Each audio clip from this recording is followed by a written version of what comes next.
Хинэн химбэ хинэн химбэ энэ носон мос төрчдөөс хинэн яг жинхэн их оронч хүн бэ хэнийг хилээд үг хэнийг хилээд үг хинэн химбэ Эрдэнийн Бямбжав Монгол улсын гавьяат эдийн засагч төсвийн тогтвортой байдлын зөвлөлийн гишүүн Монгол улсын сангийн сайдаар 1978-аас 1984 онд 1995-аас 96 оны хооронд 2 удаа томилогдсон ажиллаж байв. Түүнчлэн Монгол ардын хувьсгалт намын төв хороонд төлөвлөгөө санхүүгийн хилцээний эрхлэгч, үн стандартын улсын хорооны дарга, төлөвлөгөө эдийн засгийн улсын хорооны 1-р орлогч дарга, засгийн газрын гадаад эдийн засгийн хорооны 1-р орлогч даргаар ажиллаж байжээ. Санхүү эдийн засгийн салбарт 50 гаруй жил ажиллаж байгаа тэрээр өдгөө санхүүгийн зөвлөгөөний үйлчилгээ үзүүлдэг их тусч компани удирдлагын сацуу 7-8 компанийн төлөөлөн удирдах зөвлөлийн гишүүн заримийнх нь даргаар ажиллаж байна. Гавьяат эдийн засагч Бямбжав өдгөө электраа төлөвлөгөөний дэмжигч гишүүн юм аа. Яг өнөөдрийн таны хашиж байгаа албан тушаалыг бас хараахан дурдсангүй таны хувьд бол төсвийн банк орооны төсвийн бодлогын байдлын зөвлөлийн гишүүн гэж байна. За дээрэс нь өөр хувийнхаа их тусч гэж компаниг хариуцаад явж байгаа тий. За гээд олон бас албан тушаалыг дурдж болох байхаа. Ер нь юун төрөнд сайхан үйлчж гинөө бид ч одоо их олон мэдчилгээний олон хэлбэртэй. Үйлчээ таргаа энэ жил сайхан үйл болж байна. Дулаахан Лүү намрын ач холбогдол одоохондоо байсаар л байна. Хаварны яаж хүндэрх юм бол даа гэж санаа зовхоос гагав баха. Одоо өнөөдөр 80 гарч байгаа гэхэд маш олон төрлийн ажлыг зэрэг амжуулдаг юм байна гэж би ойлголоо. Баярлж авдаг юм юу гэхээр бас яхаа олон компани ажилтан зохих хэмжээгээр тус дэм болж. За ялангуяа бичиг цаасны ажлыг янзалж явд юм аа. Бичиг цаас өдөртөл ирнэ надад мундахгүй. Миний ширээн дээр очиод үзэх юм бол тэр харагдана. Яг олонний өглөөр эдийн засгийн санхүүгийн асуудлаар л эрэг хэлцээрүүд татврын асуудал гадаад орнуудад байгуулах эрэг хэлцээрийн асуудал голлож үзэгддэг. Манайхан чинь юу гэдэг гадны компанитай гэрээ хэлцээр хийх тийм туршлага бас хараахан багтай юм уу да тий тэрнээсээ ч одоо шүүмжлэлт агуулдаг муу сайн боллоо гэж яригадад идэг штэ. Ер нь энэ тал дээр хэр туршлагаж чинь гэж та харж байна. Яахад ер нь манайхны миний хамгийн их шүүмжлэлтэй ханддаг юм бол төрийн ажлыг ялангуяа одоо гадаадтай харилцах ажлыг мэдлэгтэй байж ажиллах хийх хэрэгтэй. За миний өөрийн талаас гэхэд эдийн засгийн мэдлэгтэй хүн. Тэрэн дотроо гадаад харилцааны гадаад эдийн засгийн мэдлэгтэй хүн байхад зайлшгүй шаардлага байна гэж ингэж үздэг. Одоо ингээл энэ өнгөрсөн жилүүдийн улсын хурлаар хэлцэж байгаа асуудал. За одоо шөөмжлөгдөд байгаа үй толгоон гэрээ энэ төр болвол манайх бол яг хөтөр хажууд нь янз бүрийн яриа байдаг л юм. Гэхдээ гол нь бол мэдлэгээс дутснаасаа болсон. Мэдлэг чадвар дутснаасаа болж гэрээн дээр алдаа хийж гэрээнд оруулах ёстой юмыг өрн оруулж чадаагүй.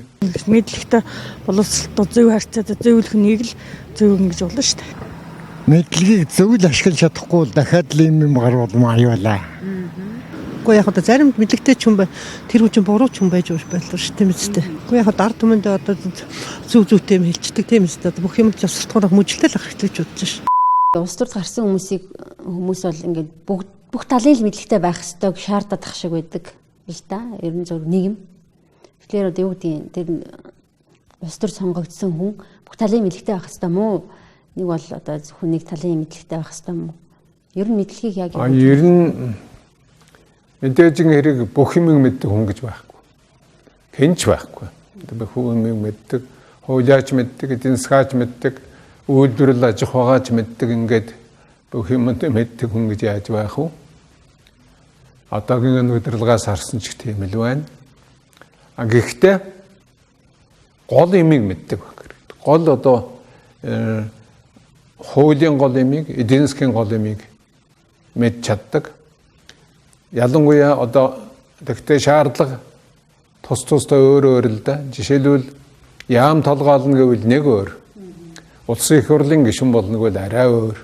Одоо жишээлбэл одоо өнөөгийн улсын их хурл гэхэд ер нь гол юм мэдээд гол юм аваад явж байгаа нэг 20-од л хүн байна шүү дээ. 76 дотроос чинь. Тэр 20-од л одоо улсын их хурлыг чирээд яваад байна. Бусд нь бол дагалдаал сураал яг хөө залуу хүмүүсийн дотор байна. Гэхдээ ингээд явж ил байна л да. Уулын 76-гийн бол 50% нь хуулиа мэдээд хуулиа аваад явцдаг юм хүмүүс байх хэрэгтэй байхгүй юу? Хинэн хинбэ энэ носон мос төрчдөөс хинэн яг жинхэнэ их оронч хүн бэ яг талан зургуулаа юу талан толуулаа юу тэд толуулаа юу би толуулаа юу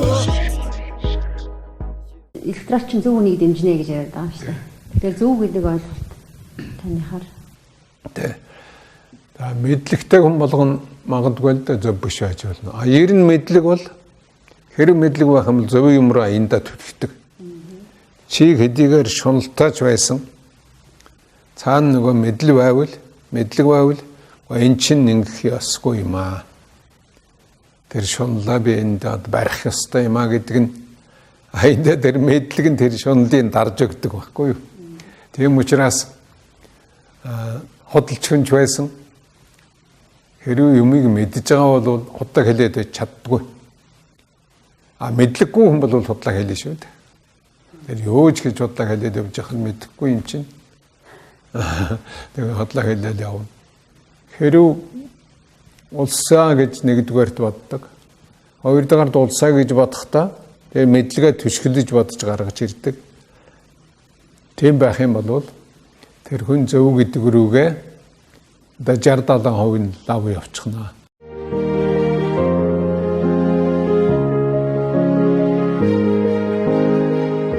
Зөв хүнэн дэмжих электорат хөдөлгөөн.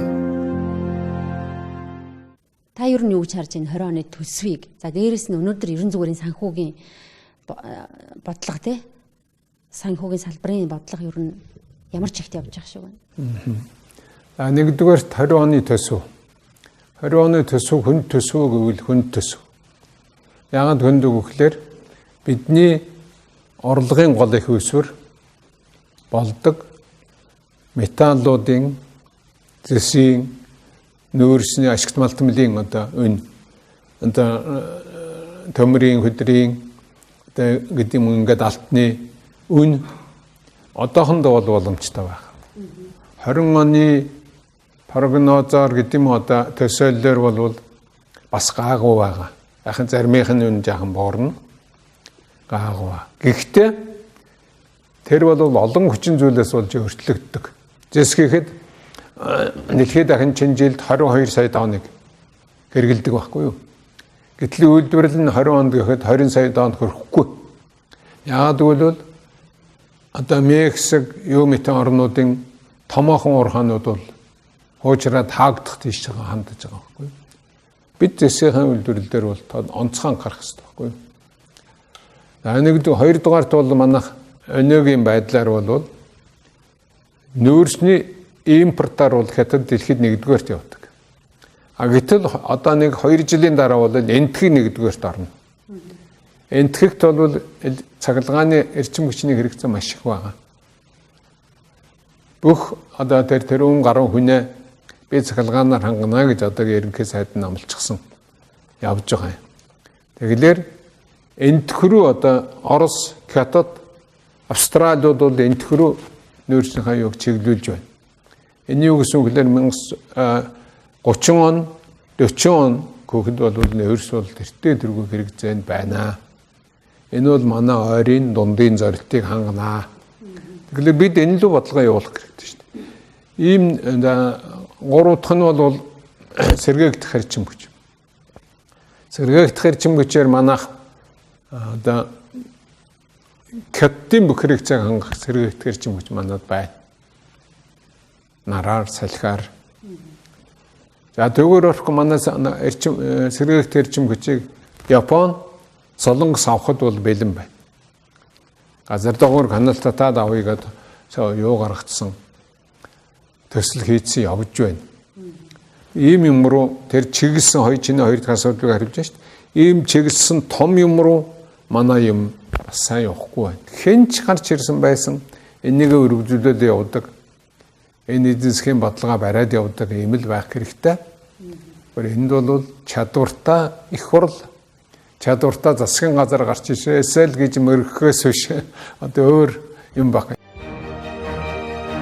Зөвхөн дэмжих электорат цаг.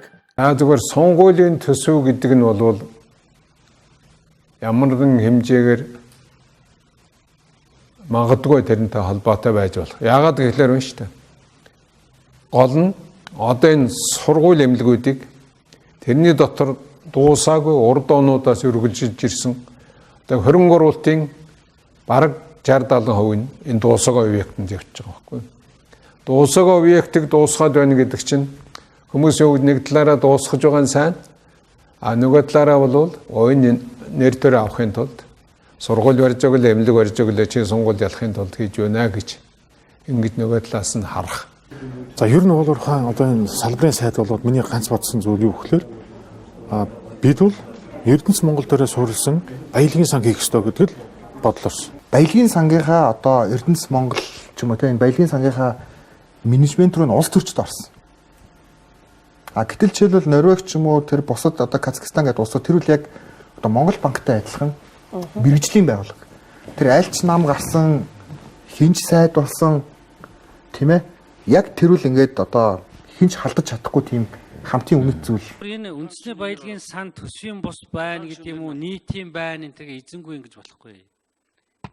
Энэ бол төр, сангийн яам, эсвэл төв банкны хяналтанд байх ёстой.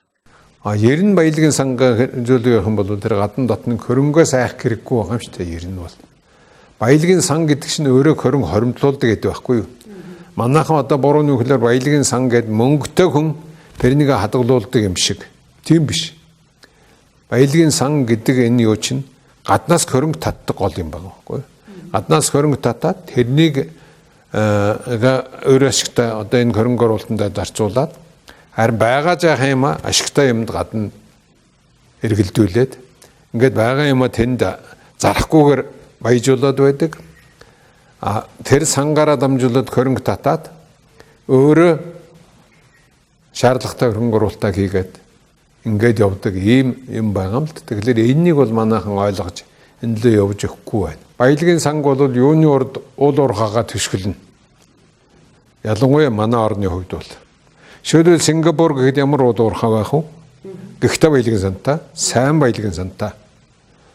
Заавал уул уурхаагүйгээр орнуудаа баялагын сан байнгүй л байна. Гэхдээ баялагын сангийн чи хүйсвэр нь хаана байна? Юугаа төшгөлөж чи жишээлбэл одоо гадны хөрөнгө оруулалт татлаа гэхэд би баялагын сангаараа дамжуулж 5 толгоогоор баталгаажуулж яач би гадаадын хөрөнгө оруулалтыг татах байхгүй. Оюу толгоогоор баталгаажуулж гадаадын хөрөнгө оруулалтыг татах байхгүй. Тэрнээс баялагын сан заавал чи аваачаад 5 толгоог цуглуулсан мөнгө аваачаад банкнд хадгалуулаад тэрнийг хариужуулдаа гэдэг юм манайхны одоохон юу бол тийм ойлголттой байгаа л да. Тийм ч учраас тийм хууль гаргацсан ирээдүйн сан гэдэг хууль гаргачаад дутуу юм гаргачаад бүрэн хийж чадаагүй учраас тэр нь сайн явж өгөхгүй байгаа байхгүй юу. Тэгэхээр баялагын сан гэдэг маань ерөөсөө тэр 40-од орны 60 хэдэн 62 сан байгаа л да одоогийн байдлаар. Тэр сангуудыг ингээд ажиглахад бол тэрний ихэнх нь бол уул уурхаа төшгөлсөн байна. Уул уурхаа баялагаа төшгөлсөн, баялагаа төшгөлж хөгжсөн, баялагаасаа бүрдсэн мөнгнөөс зок хэмжээгээр сангаа бүрдүүлсэн. Тийм учраас би бол тэрэнд голлож яриад байгаа юм л да.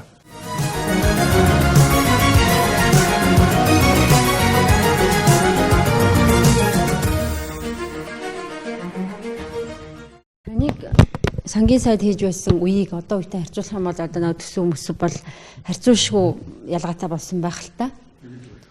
Тэгээ тухайн үед одоо таны үед төсвийн тухайлбал яаж бүрдүүлдэг байсан юм? Одоо нэгтэй харьцуулж ярил ер нь. Тий. Яг бидний төсөв бол яг бидэнд чинь тэр үед хөрөнгө оруулалт яг төсвийн хөрөнгө оруулалт бол багтаа. Яагаад гэвэл социалист орнуудаасаа тэрний юуны ур зөвлөлт батулсаасаа зээл аваад за мөн хажуугаар нь бас зах тусламж аваад ингээд гол объект гол юм. Тэр чинь олон сангийн аж ахуй барилаа, олон одоо тэжээлийн аж ахуй барилаа. За олон сум нэгдлийн төвүүдийг бас шинчиллээ. Аймгийн төвүүдэд бас нэлээд хөрөнгө оруулалт. Тэр бол бүгдээрээ зөвлөлт улсын ихэнх нь үлэмж ихэнх нь зөвлөлт улсын хүч хөрөнгөөр л баригдаж байсан. Тэм учраас зээл тэгт болсон. Тэм учраас одоо их өр гэдэг нэрэнд орсон. Түнэл 5-аас 7 жил хугацаанд баригдах нь. За мөн 70 дуурхайн бүтээн байгуулалт эхлвэл 3000 гаруй хүн ажлын байраар хангардана. Дэлхийн хамгийн том 15 банк Монгол улсад Риотинто, Монгол улсад оюу толгой Эрдэнэс Монголоор дамжуулж зээлээ өглөө. За оюутгын хэлцээрийг бол яах аргагүй дахиж харах шаардлагатай гэдэг дээр нэгдээд ах шиг байгаа. Одоо дахиж нөгөө гэрээгээ сайжруулах, хэлцээрээ сайжруулах шаардлагатай бол юун түрүүнд яг юун дээр анхаарах хэрэгтэй вэ? Тэ. Манайхны нэг аюулын өглөөр энэ оюу толгойн гэрээн дээр бас олон удаа нэмэлт оруулсан л да. Унтаж байгаа сэрсэм шиг нэг асуудал гаргаж ир тавиал. Тэгэл тэрнийг нэг юм намж байгаа л ингээл арай жаахан явж дахиад нэг юм гаргаж ирээ тавиад ингээд байдаг бас буруу явж ирсэн байхгүй юу? Одоо жишээлбэл хэрэг гэрээнд өөрчлөлт орё гэвэл цаашдаа тэр гадаадын хөрөнгөөр үзэгдэж чинь юм болгон өөрчлөлт юм болгон гомдлээрээ лавл бас хэцүү шүү дээ. Би хөрөнгө гаргаж байна, зээл авч байна. Тэгэхээр яг ухаантай зөв тавиад зөв юм руугаа тэр одоо жишээл орлогын 53% нь Монголд өгч байгаа гэж хэлж байгаа юм бол 53% өгч чадах тийм гэрэл байгуулж авах хэрэгтэй шүү дээ. Тэгэхгүй 53% өгнө гэж хоосон бичиж чад яг хэрэг дээрээ бол одоо юу гэдэг 30-40 жилийн дараа тэр 53%-ийн төлөө явах юм уу? Тэгэхгүй шүү дээ. Тэгэх ёсгүй шүү дээ. Тэгэхээр гэрээгээ маш сайн хийх ёстой байхгүй юу? Нэг их олон асуудлаар биш. Гол цэгцтэй гол юмнуудаар нь одоо эрэг өөрчлөх ёстой юм л да. Тийм чиглэлээр л би гол нь гэрээнд хандаасаа билээ. Нэг олон жижиг сажиг юм тавиад одоо улам одоо хөндрүүлээд байх ёсгүй юм л да. Жишээлбэл одоо яг татврын манай бүх татврыг докторжуулсан. Бүх татвар одоо гэрээ байгуулах үед ямар байсан тэр хэмжээгээр л одоо 40 жил, дахиад 30 жил, 70 жил, дахиад 20 жил, 90 жилч байж болмоор тийм хэлцэр байгуулсан байхгүй. Тэр доктортой юм чинь тодорхой хугацаанд хөрөнгө оруулалтын нөх хугацаанд 30 бол тэр 30 жилдээ л доктортой байгаа цаашдаа бол Монголд ямар хууль өнөдрийг л явах хэрэгтэй байхгүй. Гэх жишээтэй нэгдүгээр, хоёрдугаар доктортой одоо жишээлбэл машины татвар, бууны татвар ч гэдэг юм нэг жажиг сажиг юмнууд бүгдийг докторжуулсан байхгүй. Тэр огт хэрэггүй байхгүй. Гол татвар нь орлогын алуун татвар, нэмэгдсэн өртгийн татвар, за магадгүй нөөцийн татвар, нөөц ариалт гэсэн одоо 3-4 юм дээр л байх хэрэгтэй байхгүй. Тэр нэгэ ягаад яваад ингээд хийгээд бусдын бол Монголын хуулиар юу. Тэгэхгүй бол одоо Монгол дотор байгаа хуулийн нэг улс шиг болчлаа гэж бид хуучин төмөр замыг улс шиг болчлаа гэж юмжилдэг бас юун төмөр зам бэ?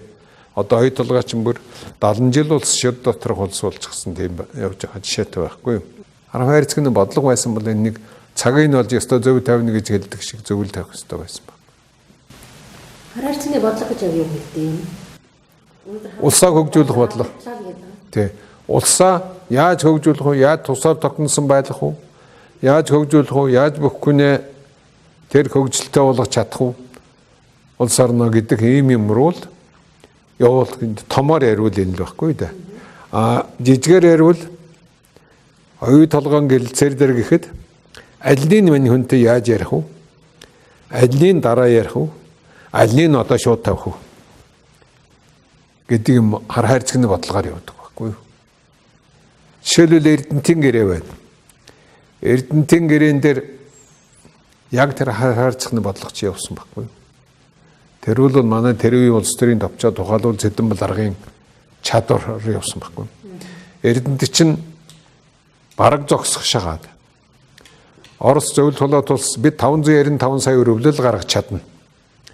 Энэ өрөвлөөр танаа баяжуулах үйлдвэрийг чинь барьж өгнө, хотыг чинь барьж өгнө, төмөр замыг чинь барьж өгнө, орон сууцыг чинь барьж өгнө. Харин сайдуулах үйлдвэр барьж чадахгүй. Тийм хөрөнгө манад алга. Энийгээ та нар бусд орнд тавь. Тэр Чехословак байна, Герман, ардсан Герман байна, Болгар байна, одоо хэнд байдیں۔ Тавь. Магадгүй та өөр оронд ч тавь. Тухайн үед тэд нэр тавиад бүтээгүй л байхгүй. Тэгээ одоо яах вэ? Бас л улс төрийн товчон хоролдоод бас хуваагддаг байхгүй. Нэг хэсэг нь өөний засайлуулах үйлдвэр хамт шийдүүлээ. Дахин одоо көөцөлтий. Бос орнууд руу тавья. Хэсэг нь нэг хэсэг нь өөний угаа бариад авъя. Гээл бас хуваагдаад тэгэл Сэдэн дарга шийдвэр гаргах болж одоо яаж шийдэх юм бол даа гэж байсан.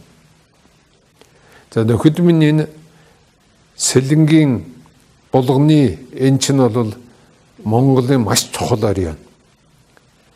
Энэний ард түмэн энэ Эрдэнэ төлөвлөрийн тус энэний ард түмэнд малчтад нөлөөлөх ёстой. Нөлөөлөхдөө сайн энэ уурхан одоо нөлөө гарч ирэх ёстой юм аа. Нэгдүгээрт, хоёрдугаарт Эрдэнэ гэдэг том хот юу ч байхгүй. Энийг байгуулад өгье гэж байна. Энэ уул чинь хот болох гэж байна. Тэгэхээр энэ 595 сая өргөлөөрөө барьж авчихад хоёрдугаар ээлжиндээ нэгэнт баяжуулах үйлдвэр барьсан юм чинь зэс болгож хайлуулахыг тэр баяжуулах үйлдвэрийн ашгаар хийе л дээ. Тэр чинь ашиг авч ирнэ. Тэрнээр нь баяжуулах үйлдвэр зэс хайлуулах үйлдвэр барья л дээ. Зэс хайлуулах үйлдвэрийн дараа зэс болгох юм аа, зэс бүтээгдэхүүн болгох юм аа, кабель болгох юм аа цаашаа явъя л дээ. Энэ ээлж дараатай явбал ийм учраас Эрдэнэтийн үйлдвэрээ барья. Орон сууц хотоо байгуулъя. Ингэж энэ манай арын сэлэн болгоны энэ районыг хөгжүүлъя. Ингэж шийдвэр гаргаж ирсэн байхгүй. Энэ бол хар хайрцаг нэг бодлого байхгүй. Бидний чинь тийм авилгал авах бай. Нэг жил арх авчвал авилгалд ордог л одоо. Тийм учраас тэр нэг авдаггүй хувааж уудаг л байсан байхгүй. Та олон жилээр хувааж авсан уу? Би бол ганц нэг жил арх хувааж уусан баха. Ялангуяа энэ сүүл зах зээлийн үед. Энэ зах зээлд орсонд би зах зээлийн үед одоо бас цангийн сайд хийлээ шүү дээ. Тэгэхэд хүмүүс одоо зүгээр болоод өнгөрсөн юм л да. Гэхдээ та энэ цонхон дээр гараач гэж нэг миний одоо сайн танд хүндэ гэж байгаа байхгүй. Тэгээд тэр цонхон дээр гарах том хар машин зогсож байна. Маа дэлгүүр нэ гэж миний хэрээн дээр шидэж байгаа байхгүй. За уучлаарай чи яах гэж чи намайг шоронд хийх гэж байгаа юм уу? Бидний толгойд бол тэр үе тийм л юм байсан. Жаахан авилгал авах юм бол шоронд орно. Архиа хувааж уухгүй бол ганцаар аваад шкамдаг хийх юм бол шоронд орно гэдэг юм л ойлголттой. Чи яадаг мангар нэг чи юу яаж байгаа юм чи. Тэр нэг аваад зайл. Тэр чандалтай бол чи шилээр авчаа хувааж ууя гэсэн. Тэгсэн нөгөө нөхөр гараал алгуулсан төлхөрөөж аваад гарлаа хармалал гарлаа нөгөө хар машин жалг болчихчих. За хамаашгүй яваад өгч гэсэн чинь нэг шилээр хараа буцаад ороод ирдэг байхгүй. Тэгээд тэр нэг хоож угаад би тэр нэг бараг алгадж аваад. Чи тийм юм тэгж явдаг чинь буруу байна. Тэр яг гэж ихнэр намны бичгэнд гараа өсгөж орж гэж байгаа байхгүй. Тийм гараа өсгөж орж гэж байгаа байхгүй. Тэгж л байсан юм да. Тэр үе чинь бол тийм авилга гэдэг юм мэддэгчгүй байдагчгүй.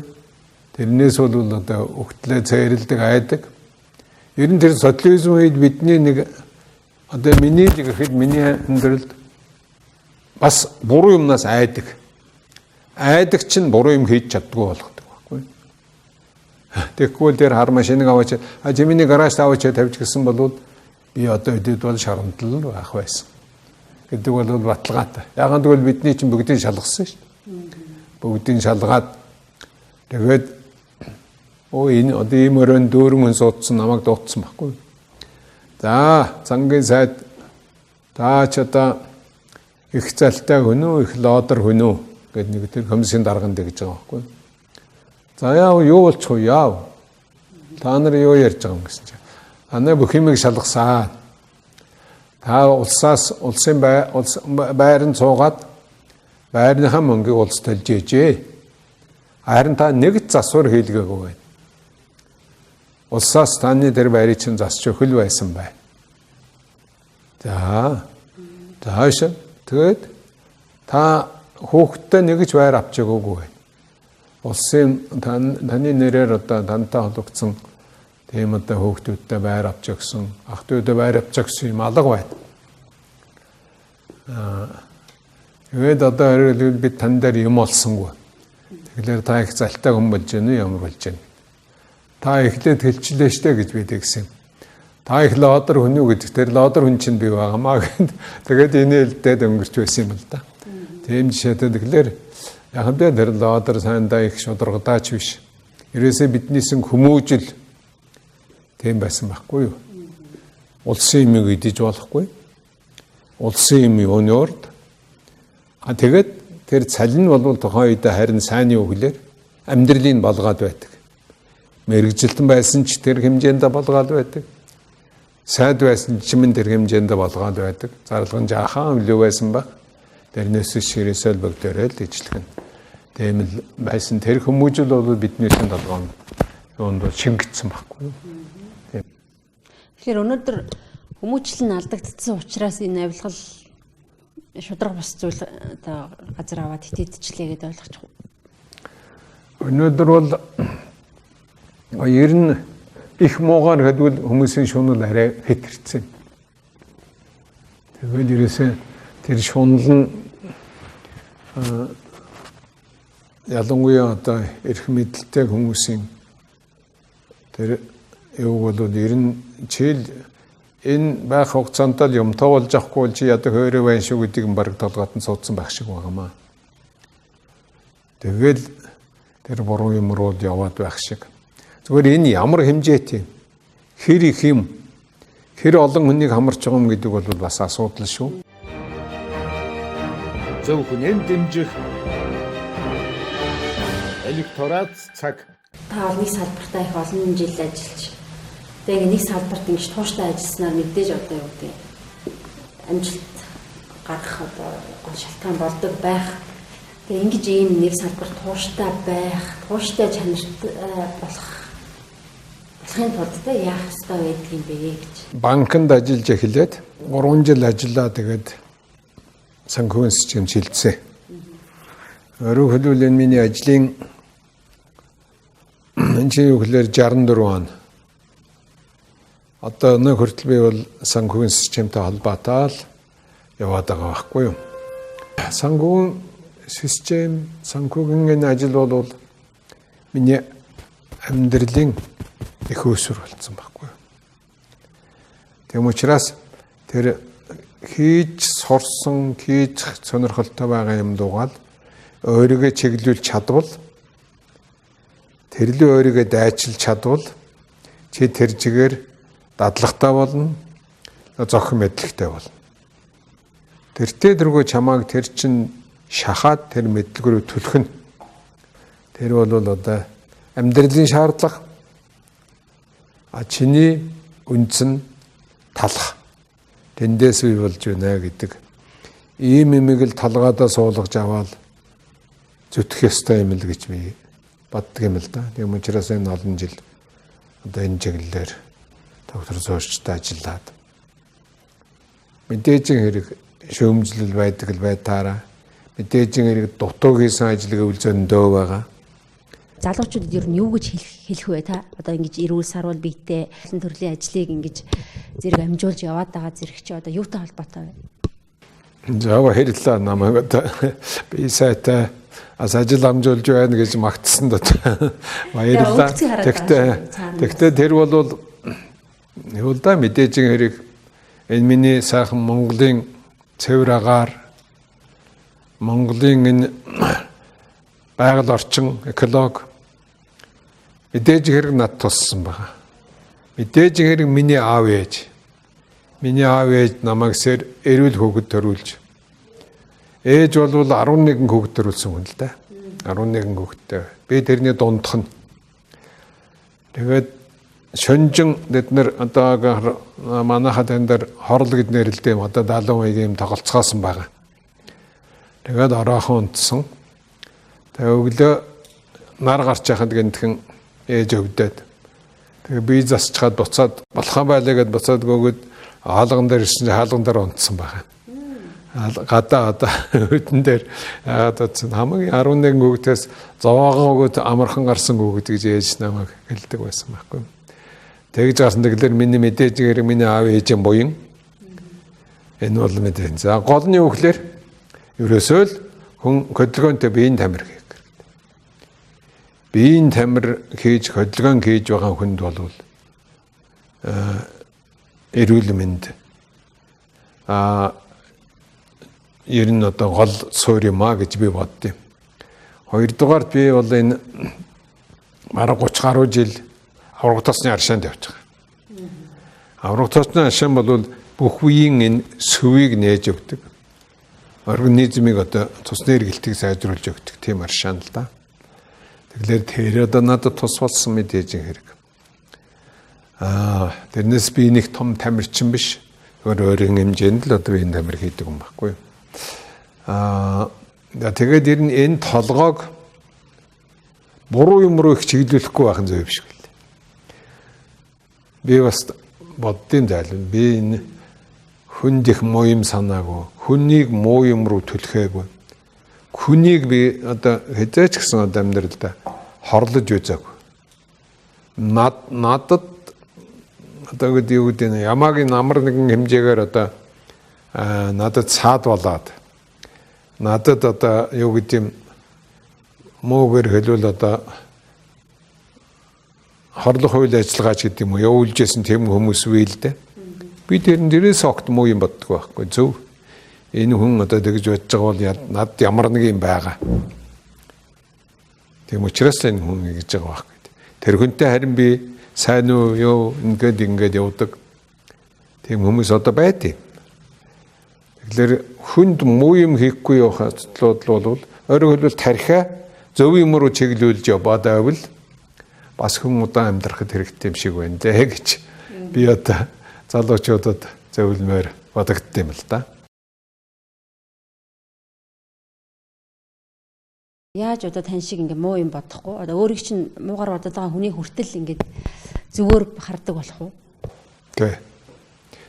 Тэгэхээр одоо ерөөсөл яашлж цэцэрлэгээс л эхлэх хэрэгтэй. Яашлж цэцэрлэгээс эхлэх хүний одоо чинь хүн хүмүүжүүлэх баг хийдэг болцсон байна шүү дээ. Одоо зүгээр цэцэрлэг яашлж гэхэд тэр өдрийг өнжих нь бол юм шиг баг тийм болцсон юм шиг. Тийм биш. Энэ хүүхдийн толгойд үе юм хийж их ёстой. Тэгээд сургуульд байхад сургуульд чинь байхад ороход бол хүмүүжлийн бас их явдаг байсан шүү дээ. Одоо энэ их олон телевиз байна, радиоч байна. Ялангуяа телевизийг хүн хийдэг болж телевизээр одоо мууг нэг яриад сайныг ярихгүй юм аа. Харин сайныг нэг яриад мууг нь бага болгомоор. Ер нь одоо хүмүүс хүний мууд их дуртай болцсон юм шиг. Тийм болж, тийм биш л болгохын тулд энэ үжил суртлын хүмүүжил гэж социализм үед бид ярьдаг байсан. Үжил суртал гэж ярьдаг байсан. Тэр үжил суртал гэдэг нэр нь буруу байж болно. Нөө тэр хүний толгойд зөв юмыг шингээж өгөх хэрэгтэй байхгүй юу?